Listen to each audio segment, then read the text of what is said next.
Tonight, reinforcements are on their way. 1,000 ADF members to be sent to help Victoria fight the surge.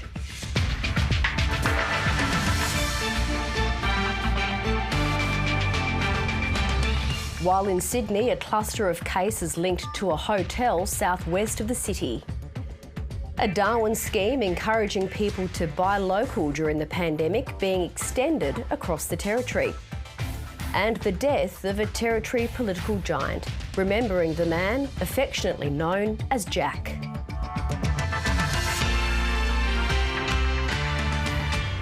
Good evening, Eleni Roussos with ABC News. Victoria has recorded 177 new COVID cases overnight. There's been a rapid rise in cases at aged care homes and abattoirs, where the nature of work means physical distancing is near impossible. And now a further 1,000 ADF personnel are being sent to Victoria to help.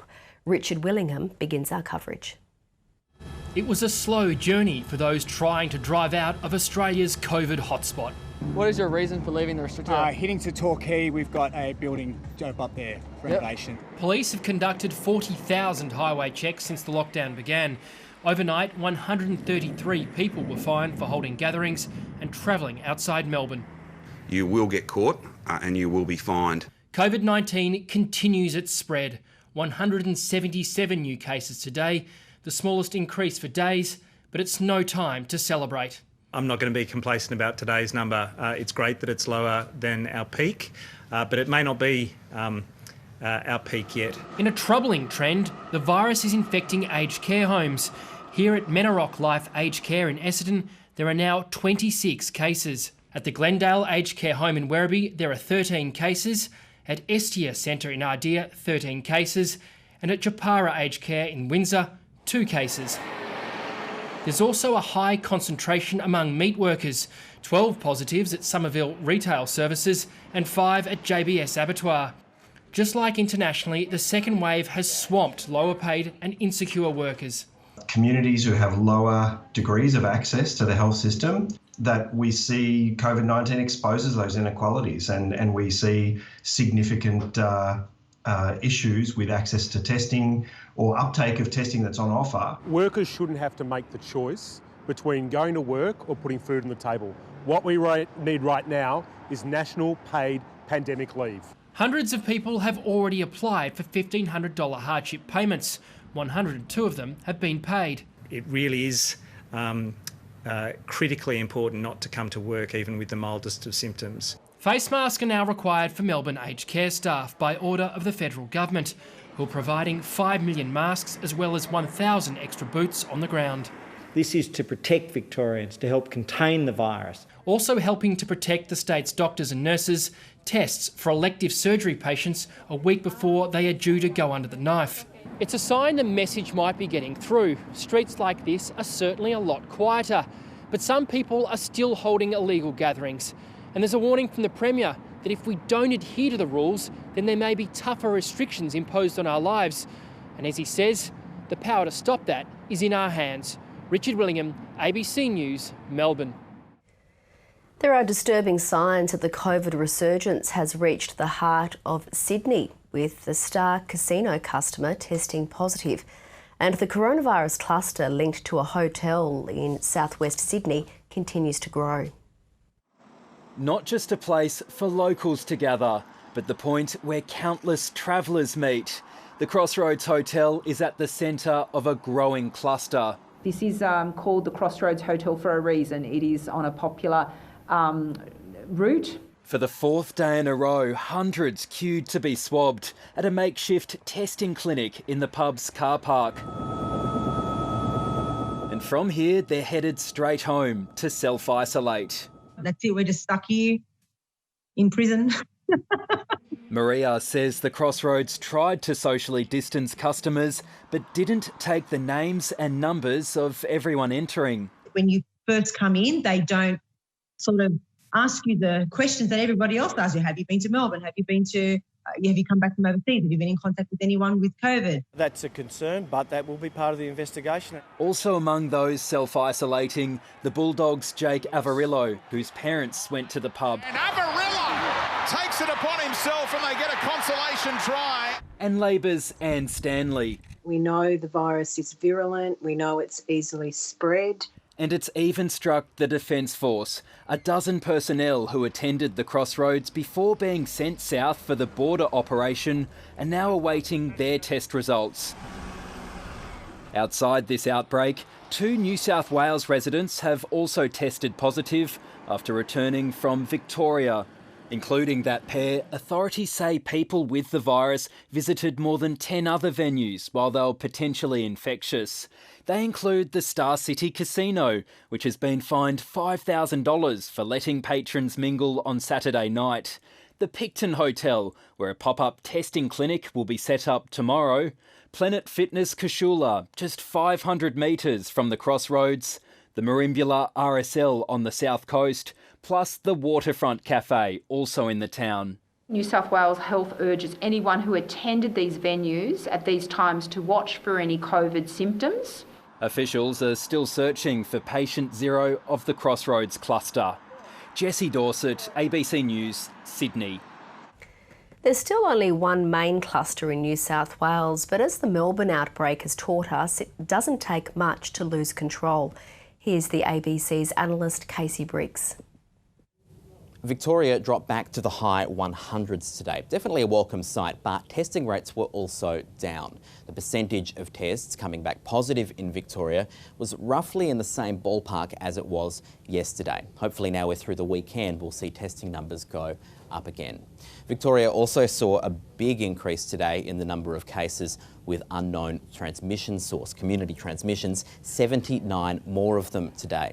These are all possible spot fires that have been travelling through the community undetected.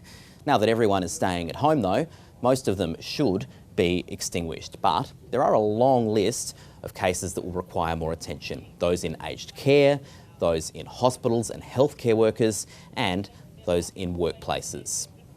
New South Wales is just managing one cluster at the moment, but for the first time in a long time, the state's now recording more locally acquired cases than those in hotel quarantine. The 21 at the Crossroads Hotel are the big issue. This virus has already spread past hotel visitors and their close contacts to a close contact of a close contact. So the risk the virus spreads and gets away from us is real. Outbreaks are expected, that's the suppression strategy in action. But remember, Melbourne was seeing numbers like this less than a month ago. This locally acquired spread needs to be stemmed. There's been very little of it lately. Let's hope this is just a blip. 5 million Australians have started receiving a new $750 coronavirus payment, the second since the pandemic began, wreaking havoc on the economy. But all eyes are on how the government reconfigures or replaces the JobKeeper payment that's kept businesses and jobs on life support for months. As political editor Andrew Probyn explains, JobKeeper has obscured the true extent of the jobless rate. Kirk Pinner has worked in venue management for decades. Here in Tasmania, we've taken a massive hit with our hospitality and tourism industry. He lost his job in March when restrictions came into effect and has been on JobSeeker since, looking for work. Sometimes you're one of 500 plus applicants. Some applicants are receiving the JobKeeper payment, which means, technically at least, they're still employed for the time being. They're certainly not confident that they're still going to have that job in 2 months, so they're already out there looking for employment opportunities. Kirk Pinner's experiencing what millions of Australians already know. The full unemployment story hasn't been told. Nothing has ever destroyed as much work in Australia as the COVID-19 crisis is doing right now. Officially, Australia's unemployment rate is 7.1%, but even the Treasurer concedes the real number is much higher. Those who have left the labour force altogether, as well as those who are on 0 hours, and that's around 13.3%. Josh Frydenberg to reveal next week what will replace the $1,500 JobKeeper wage subsidy when it expires in late September. We're going to have higher unemployment for longer, and that means that we need to see support in the economy for longer as well. Ensuring that JobKeeper doesn't fall off a cliff, but instead it is tapered down and targeted to those sectors and workers who need it most. It might not be called JobKeeper or be as generous, but some form of government support will be extended to businesses affected by COVID-19 beyond September. It'll be subject to a turnover test, perhaps quarterly, and there's likely to be a sliding scale of payment depending on whether workers were part or full-time before the pandemic. The extent of government support now dependent on the outbreak in Victoria. Please wear a mask. The Health Minister demonstrating one defence against the virus. 1 and 2. With eventual success. Thank you very much. Andrew Probyn, ABC News, Canberra. Human trials have begun in Brisbane for another possible vaccine for COVID-19 developed by the University of Queensland. Researchers say, all going well, it could be available as early as mid-next year. People aren't typically this thrilled to be so close to a needle, but these two are among thousands who couldn't wait to get this jab. To get the world back to normal, to get people working, to get people back seeing their families, quite important. Seeing that so many people got out of the jobs and are basically affected financially and also personally, I think I wanted to give something back to the community and help us getting out of this as fast as possible. The pair is part of a group of 120 healthy volunteers involved in human trials for a potential vaccine for COVID-19, developed by researchers at UQ. Phase 1 of the trial is assessing the treatment's safety as well as its effectiveness. If there are any adverse events, headache, fever associated with the vaccine, but importantly it will tell us whether it works and what dose we need. Early results are expected by the end of September, and if they're promising, further clinical trials could be fast-tracked to later this year. This is one of several vaccines being tested here in Australia, but researchers say what sets this trial apart from the others is its partnership with a manufacturer who can make the treatment available on a wide scale quickly, meaning it could be ready by mid-next year. But they caution it's not a competition.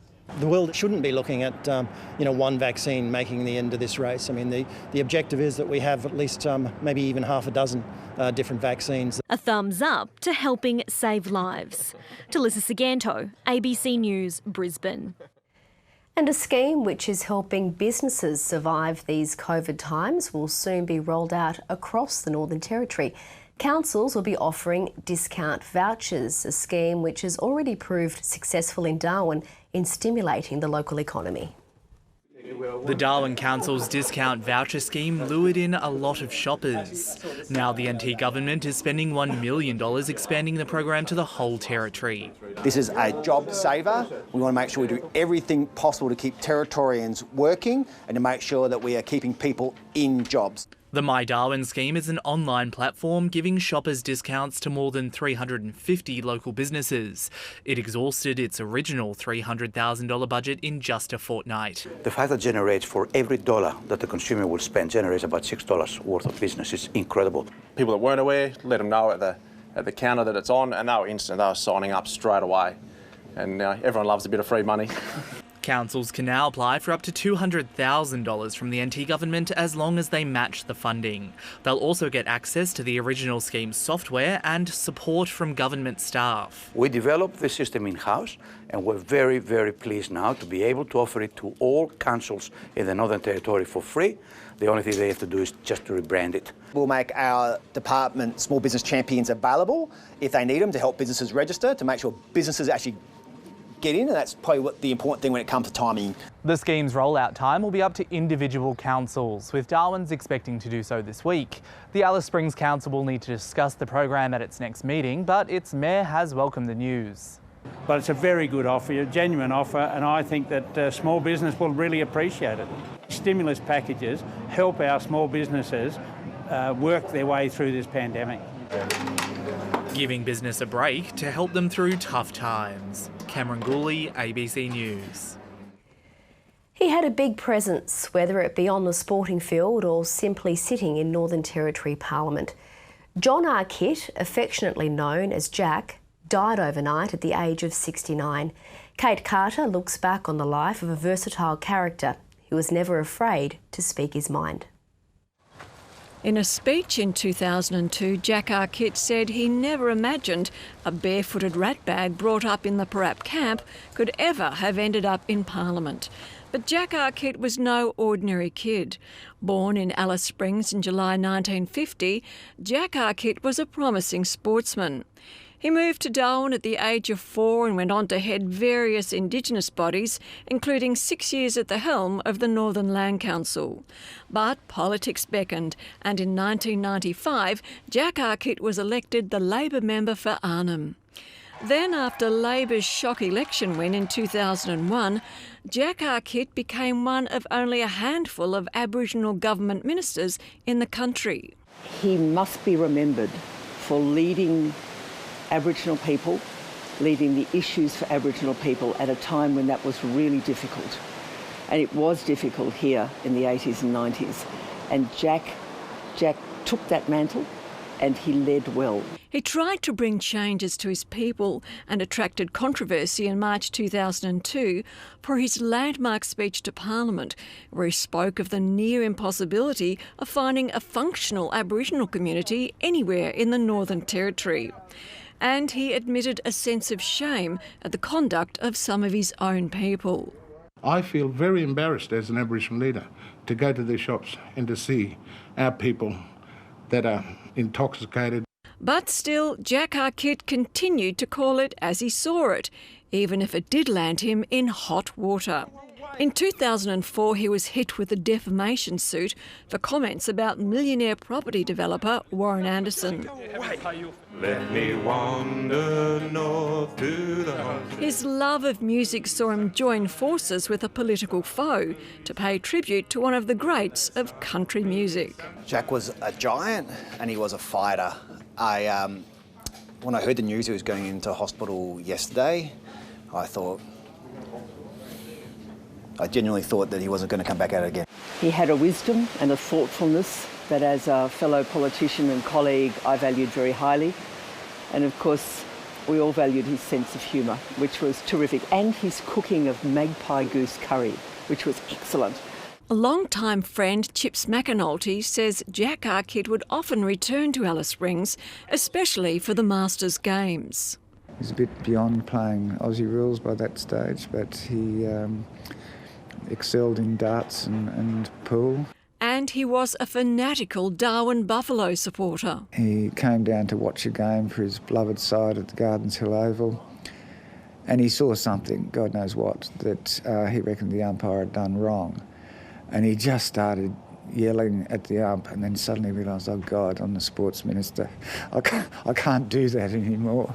It was a proud Jack Arkitt when daughter Nari followed in his political footsteps and was sworn in as Labor's member for Karama in 2016. The Arkitt family has issued a statement saying, "We should remember above all his great sense of humour, his love of country and his love of friends and family. This is a life that should be the focus of celebration and commemoration." Jack Arkitt is survived by his wife and 2 of his 4 children. Still to come this hour, he's one of Australia's favourite sons, but Paul Hogan says he won't be coming home anytime soon. I'll slip an extra shrimp on the... It's always the plan to come back. It's just now this stupid disease has come along and I can't get back. It's pretty ugly over here at the moment. But I'm sure the fearless leader of the country will guide us through it. Plus, Dr Norman Swan on why it might not be too late to eliminate COVID-19 in Australia. That's coming up. Actress Kelly Preston, the wife of John Travolta, has died at the age of 57. The actress, who went to school in Adelaide, had a lengthy acting career and was best known for her role with Tom Cruise in the 1996 film Jerry Maguire. What was our deal when we first got together? Brutal truth, remember? I think you added the brutal. She'd been married to Travolta for nearly 29 years and kept her cancer diagnosis private. John Travolta said, "It's with a very heavy heart that I inform you that my beautiful wife Kelly has lost her 2-year battle with breast cancer." The couple have 2 children, a 20-year-old and a 9-year-old. Their 16-year-old son died during a family holiday in 2009. Back home, Tennant Creek has been left without a major supermarket after an overnight fire. Fire crews responded to the blaze at about 7:30 last night. The cause is being investigated, but initial reports suggest it spread from a bin and pallet fire at the back of the building. When the crews arrived, they discovered black smoke issuing from a number of the vents around the ceiling space, and the fire progressed into the ceiling. Our firefight went on for a couple of hours, and it's resulted in probably about a third of the roof collapsing. Store management believes roughly $900,000 worth of stock was lost in the blaze. It's currently looking at ways it can still supply goods to the Tennant Creek community while it's closed, including possibly setting up a makeshift store at the back of a local service station. There's been an alarming increase in the use of e-cigarettes among students, with children as young as 13 taking up vaping. School principals are warning about a black market developing, with students encouraged to on-sell to classmates. Anna Henderson explains.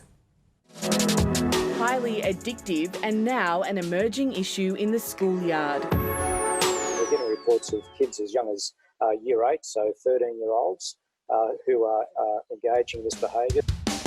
Small e-cigarette devices known as kuvis have been turning up at some Australian schools. In some cases, I've had reports that they're vaping actually in class. E-cigarettes work by heating a liquid that can include nicotine, as well as other chemicals and flavours.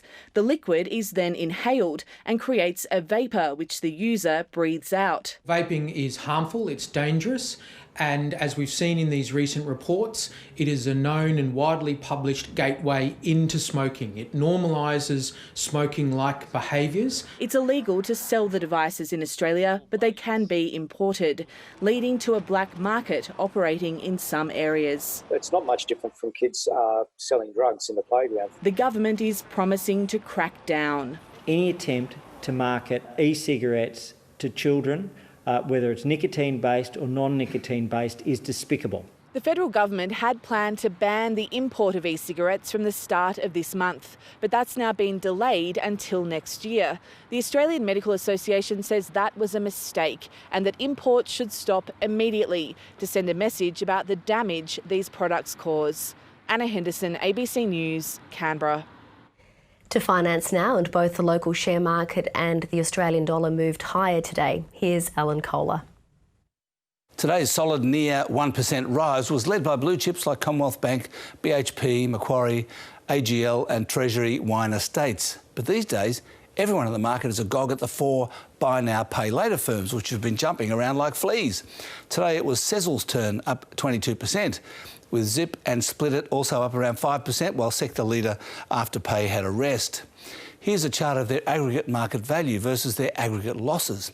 And as you can see, the more money they lose, the more their share prices go up. Now, 20 billion of that 23 billion is made up of Afterpay, which is the subject of hot debate about its value. Stockbroker target prices range from $27 to $101. So you can think it'll fall 60% or rise 40% on top of the 700% since March the 23rd, depending on which analyst you want to believe. Another stock that's been in the fast lane lately is Tesla. Here's a graph of its share price versus all the other car companies. It's now the most valuable car company in the world and worth more than all the other big American car companies combined. The US market went up 1% on Friday, with Tesla up another 10%, and there were strong gains in Asia today, and the Australian dollar is up a few points to 69.7 US cents. And finally, the new Victorian lockdown has resulted in restaurant reservations heading south again, and another indicator of the COVID economy, traffic congestion, is also declining, although it is also school holidays, and that's finance.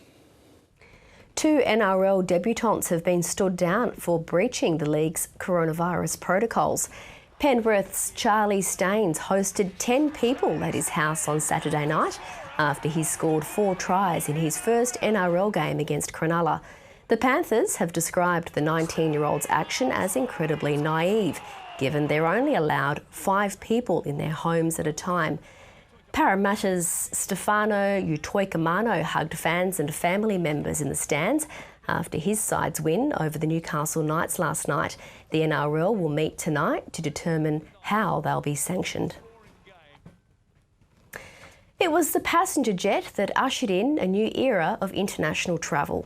The 747 Jumbo revolutionised in-flight service and captured the hearts of plane spotters everywhere.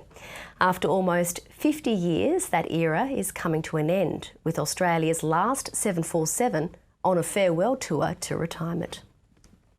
One last lap above the harbour city for the Queen of the Skies, the last 747 passenger flight departing Sydney after almost 50 years of flying. It's a real thrill. It's sorry to see you go. On board for the final lap, Paul and Diane Gould. They were only children when they boarded the very first ticketed 747 trip in 1971. They still have the bag. They used to give you a logbook. Their father was a Qantas engineer and helped bring the very first aircraft to Australia from the United States. It's all about Dad, really. It's such a big part of his life, and it's so nice to be able to do this for him. For almost 5 decades, it's been the workhorse of the Qantas fleet, used mostly for international travel. Since it incorporates the more powerful engines and luxury features of the long-range version with a sort of super upper deck lounge. But today, for its Sydney farewell, some were reluctant to say goodbye. I've been over Antarctica a number of times. I've been to north, south, east and west, I guess, from Australia. It's been an absolute pleasure. Last month, Qantas announced its 6 747s would all be retired 6 months ahead of schedule because of the pandemic. Flight to farewell the Queen of the Skies. So this is a final boarding call. 5 have already been sent to the US, ending up in the Mojave Desert to be used for spare parts. There are only 2 more 747 passenger flights this week before the aircraft is farewelled for good. Passengers in Brisbane will have their chance midweek before a final flight out of Canberra, marking the end of an era. Change is always a good thing, going to go to a new aircraft eventually, so looking forward to that. Another 100 aircraft have been temporarily grounded amid the global downturn. Some are being housed at home, others abroad. Qantas Flight 747 will have its final takeoff on July 22, an empty one-way flight. Josh Bavis, ABC News, Sydney. Time for the weather now, and tonight's viewer pic taken in Nightcliff was sent in by Jill Garrett. It was a windy start to the day across the far north, with chilly conditions again in the south. It was a dry day in Darwin. The city reached a top of 32 degrees, but it felt more like 25. The temperature plummeted to 0 in Alice Springs this morning, a dry 17 today. Tennant Creek reached 20 and it hit 30 in Katherine. Around Australia today, 15 degrees the top for Adelaide and Melbourne, 18 in Sydney, a little warmer for Brisbane, 21. On the satellite, there's scattered cloud off the top-end skies, but elsewhere it's pretty clear. A high-pressure system near Adelaide is directing cool, dry and southeasterly winds across the territory. Winds should begin to ease later in the week. Interstate tomorrow, it'll be cloudy in the far southeast of the continent, storms for Perth, and it'll be windy in Brisbane. To our north, and cloud is building over Southeast Asia, a top of 33 degrees in Singapore, 32 in Jakarta and 31 for Dili. Back home, freezing again in Alice Springs tonight, sunny tomorrow with a top of 18, 20 in Yuendumu and Papunya and 22 in Tennant Creek. Further north, a low of just 10 degrees for Katherine and 9 in Borroloola. For Darwin standards, it's going to be very cold tonight with a low of just 18 degrees, 16 in the rural area and 15 tonight in Batchelor. There's a strong wind warning still in place and it covers the Arafura and Gove Peninsula coasts. The surge of dry air has increased the fire danger for parts of the top end, including Darwin and Adelaide River. High tide tomorrow will be just before midday. It'll be very windy out on the water with gusts of up to 25 knots off the coast. Sunrise will be at 7:08 and sunset will be at 6:37. And the outlook for Darwin this week, nights will be cool and days will be dry and windy. In Alice Springs, cold and frosty mornings, becoming warmer at the end of the week. And to stay up to date with the latest news from the Northern Territory, head to our website, news.abc.net.au. Stay with us now. Michael Rowland is up next with 7:30.